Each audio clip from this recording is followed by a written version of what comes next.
Hello मेरे प्यारे बच्चों, कैसे हो। आशा करता हूँ कि अकाउंट्स की तैयारी अब तो बहुत अच्छे से हो गई होगी। आपने सारे सैंपल पेपर भी दोबारा कर लिए होंगे और जो अनदेखी सीरीज़ जो 9 पहले ऑलरेडी आ चुकी हैं वो भी आप देख चुके होंगे। तो आज बच्चों मैं आपके साथ 10वीं सीरीज़ लेके आया हूँ इस अनदेखी एपिसोड की, जो चैप्टर नंबर 1 से रिलेट है, एनालिसिस ऑफ फाइनेंशियल स्टेटमेंट। इसमें मैं आपको जो मोस्ट मोस्ट इंपॉर्टेंट बातें हैं वो आपके साथ डिस्कस करूंगा इस वीडियो में, और बहुत छोटी वीडियो बनाने की कोशिश करूंगा ताकि आपका कम टाइम के अंदर आपको ज़्यादा आउटपुट मिल सके। तो चलिए चलते हैं एनालिसिस ऑफ फाइनेंशियल स्टेटमेंट के फर्स्ट चैप्टर पे। ये देखिए बेटा, फाइनेंशियल स्टेटमेंट। सबसे पहले हम ये समझते हैं कि बेटा फाइनेंशियल स्टेटमेंट क्या क्या होती है। आपको पता है फाइनेंशियल स्टेटमेंट आपने 11th में पढ़ी कि फाइनेंशियल स्टेटमेंट सर या तो बैलेंस शीट होती है या P&L होता है, और तो हमने कुछ पढ़ी नहीं। तो बेटा इसके साथ दो फाइनेंशियल स्टेटमेंट आप और अनदेखा कर देते हो। वो क्या होता है? नंबर 1 बैलेंस शीट P&L, और नंबर 3 में आपकी जो आती है वो आती है नोट्स टू अकाउंट्स। क्या आती है वो? Notes to accounts. Notes to account is also part of financial statement. Number 3 पे आया आपका, सर ये तो हमें 11th में पढ़ चुके थे।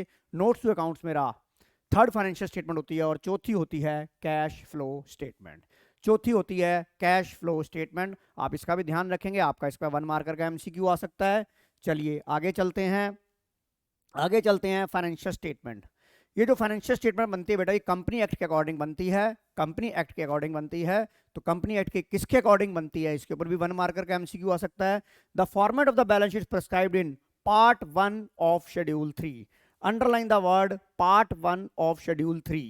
Part 1 of the schedule 3 of the company act. ये जो बैलेंस शीट बनती है, part 1 of the schedule, part 1 schedule 3, part 1 of schedule 3 of the company act. और आपका जो स्टेटमेंट ऑफ P&L बनता है वो बनता है part 2, statement of part 2 of the schedule 3 of the company act. इसे दोनों को बेटा आप अंडरलाइन कर लीजिए आप। Number 1 part 1 of the schedule 3, और दूसरा हुआ part 2 of the schedule 3 of the company act 2013। ये बेटा ये छोटी छोटी बातें हैं जो आपके MCQ में आ सकती हैं और आप इसे अनदेखा कर देते हो। तो मेरी कोशिश है कि आपको 40 on 40 दिलवाना। मेरी 1 महीने से मैं आपके लिए काफ़ी प्रयत्न कर रहा हूँ, काफ़ी ज़्यादा मेहनत कर रहा हूँ, और कोशिश करता हूँ कि इस प्रयत्न का आपको फल जरूर मिलेगा अगर आप कंटिन्यू वीडियो देखते रहेंगे। तो चलिए आगे चलते हैं। आगे चलते हैं, चलिए अब आ जाइए ऑपरेटिंग साइकिल। ऑपरेटिंग साइकिल आपने पढ़ा हुआ, बाय डिफॉल्ट ऑपरेटिंग साइकिल आपका 12 महीने का होता है।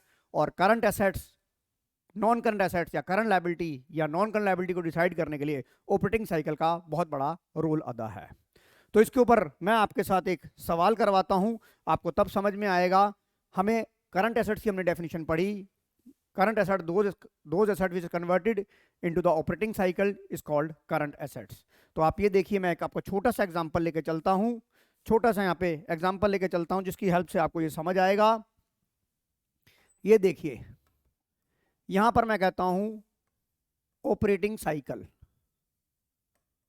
ऑपरेटिंग साइकिल और एक्सपेक्टेड टू रियलाइज।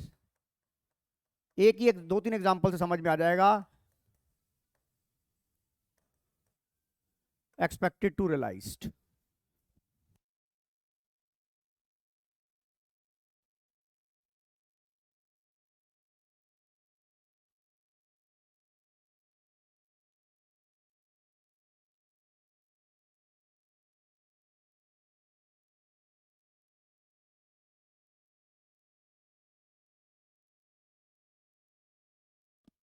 तो देखिए बच्चों, ऑपरेटिंग साइकिल अगर मैं कहता हूं मेरा ऑपरेटिंग साइकिल 12 महीने है और एक्सपेक्टेड टू रियलाइज भी 12 महीने है, तो ये मेरा हो जाएगा करंट एसेट्स। अभी मैं आपको सब कुछ अच्छे से समझा देता हूं। अगर मेरा ऑपरेटिंग साइकिल 12 महीने है, मैं 11 महीने में रियलाइज कर देता हूं, तो ये भी हो जाएगी करंट एसेट्स। अब आप देखिए, अब मैं थोड़ा सा चेंज कर देता हूं। अगर मेरा ऑपरेटिंग साइकिल 11 महीने है, अगर मेरा ऑपरेटिंग साइकिल 11 महीने है और मैं 8 महीने में कर देता हूं, तो भी हो जाएगी करंट एसेट्स। अब मैं कहता हूं ऑपरेटिंग साइकिल मेरा 11 महीने है, यहां ये 12 महीने में हो जाएगी, तो अब यहां पर आप जल्दबाजी कर जाओगे और आप कहोगे सर ये होगी करंट, ये होगी नॉन करंट एसेट्स, ये होगी नॉन करंट एसेट। तो आपका आंसर हो जाएगा गलत। आप कहोगे सर ये हो जाएगी नॉन करंट एसेट, ये आपकी हो जाएगी नॉन करंट एसेट्स, तो आपका आंसर हो जाएगा गलत। सर क्यों गलत हो जाएगा? तो मैं आपको एक बात बताता हूं।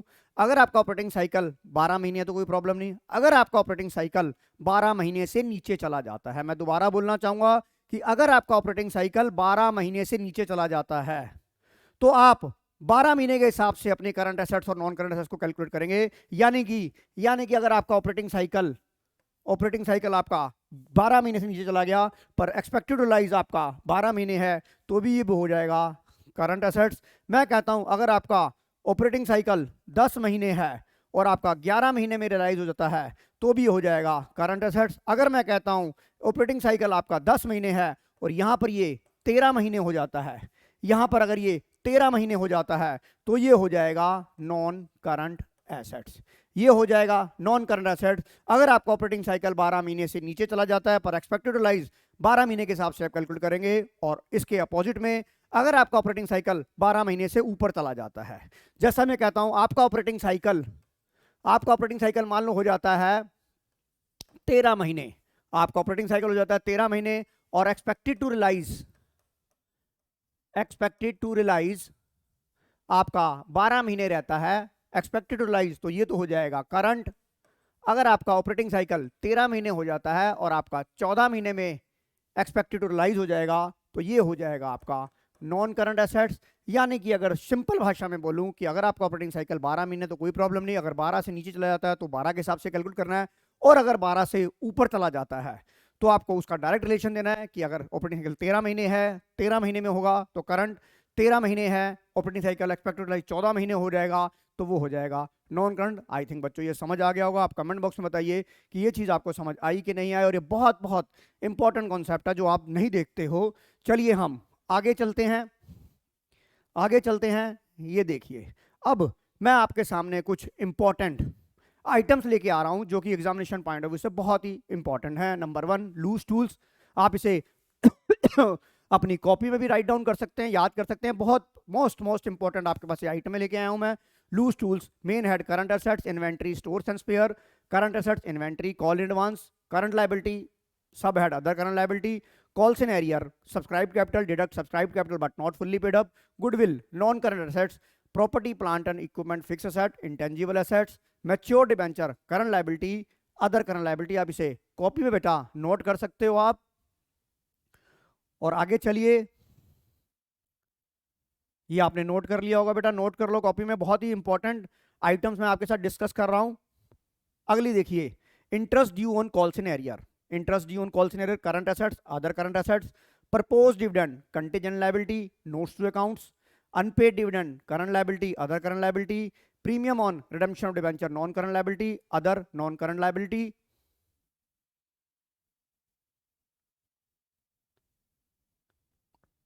बेटा यहां पर शब्द होगा अदर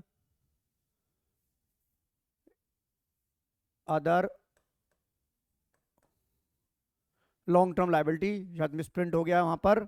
और intellectual property rights, non current asset, property plant and equipment, fix asset, intangible asset under development, accrued interest on calls advance, current liability and other current liability. आप इसे बेटा कॉपी में भी नोट कर सकते हो आप।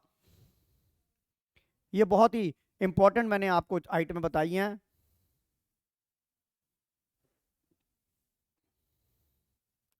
चलिए आगे चलते हैं।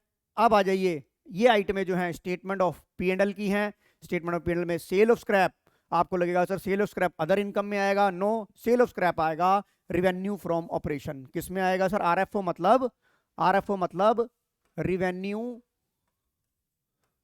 From operation, revenue from operation. अच्छा, bank charges expense, other expense में, loan processing fees expense, finance cost में, discount on issued debenture expense और फाइनेंस कॉस्ट में।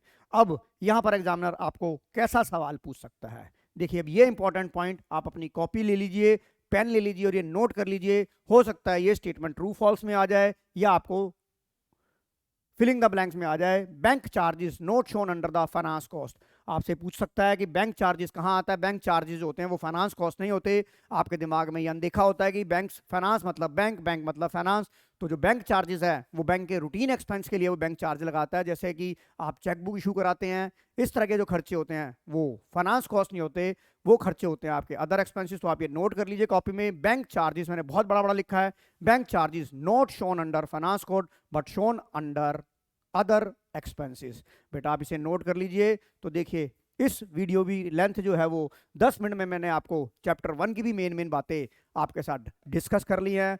तो बच्चों इसके साथ ये सीरीज का भी, सीरीज नंबर 10 का भी एंड होता है बेटा। इसके बाद इस सीरीज का भी एंड होता है। तो इसके साथ मैं आपको ऑल द बेस्ट करना चाहूंगा और धीरे धीरे आपकी 11वीं सीरीज जो मेरी लास्ट सीरीज है उसमें मैं मिक्स क्वेश्चन के ऊपर आपके पास अनदेखे लेके आऊंगा। तब तक के लिए बेटा अलविदा, थैंक यू बेटा।